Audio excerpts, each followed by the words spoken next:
In this video, I'm going to show you 5 common mistakes that are guaranteed to ruin your music career before it even begins.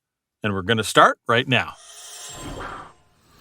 There are many pitfalls to avoid for music producers.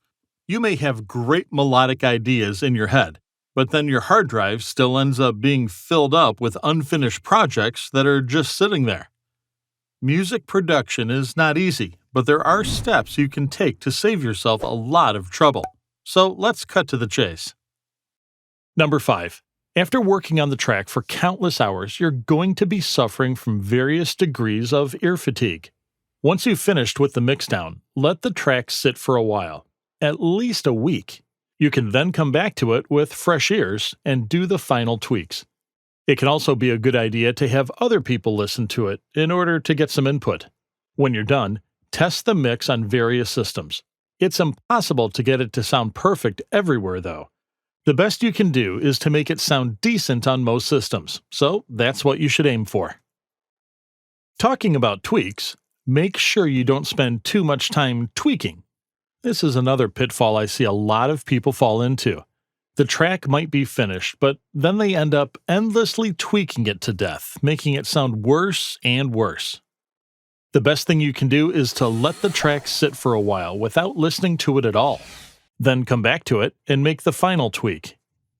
It's natural to think it can always be better, but seriously, it's possible to tweak a song for 50 years without ever being 100% happy with how it sounds. At some point, you'll just have to tell yourself that it's good enough and be done with it. Number 4. Don't spend too much time mixing early on. Remember, when you start a new project, you're always in a race against time.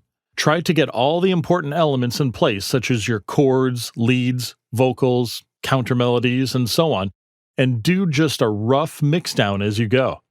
Then, once everything is in place, you can do a final and proper mixdown when the track is done. Number 3. Use a reference track. Find a professional track that's similar to what you're making, drag it into your DAW, and keep it on top of your playlist at all times. You can now use this as a reference. It will make it easier to determine how long the various sections should be, where transitions should be, and so on. Study it and figure out what makes the arrangement work. Don't just copy it, it's not cool. However, it's perfectly okay to use it as a guide. Number 2. Speed is key in order to finish tracks. You need to get the job done before you get sick and tired of the track. Try to lay down the basic arrangement from the very start. Figure out where your drop is going to be, where the breakdown is going to be, and so on. It can be a good idea to lay down the main kick, for example, so that you have a basic idea of how the structuring will look like. This will make it easier to fill in the missing pieces. Number 1. Whatever you do, don't listen to your track more than you absolutely have to while working on it. You might have a great melody going, and it's natural to want to listen to it on repeat, but that's the one thing you must not do. This will cause you to get tired of it, and when that happens, you'll start to second guess how it sounds, which typically ends up with you making changes to that melody that was actually great to begin with. In other words, you'll end up ruining it. So always listen to your track and the melodies as little as possible. Pause it whenever you can, and don't let it play in the background for no reason. Now, when it comes to mixing and mastering, this is something you'll tend to get better at naturally as you gain more experience. However, if you adopt a bad workflow early on, then you'll have a much harder time as a music producer compared to someone who manages to break those bad habits early on.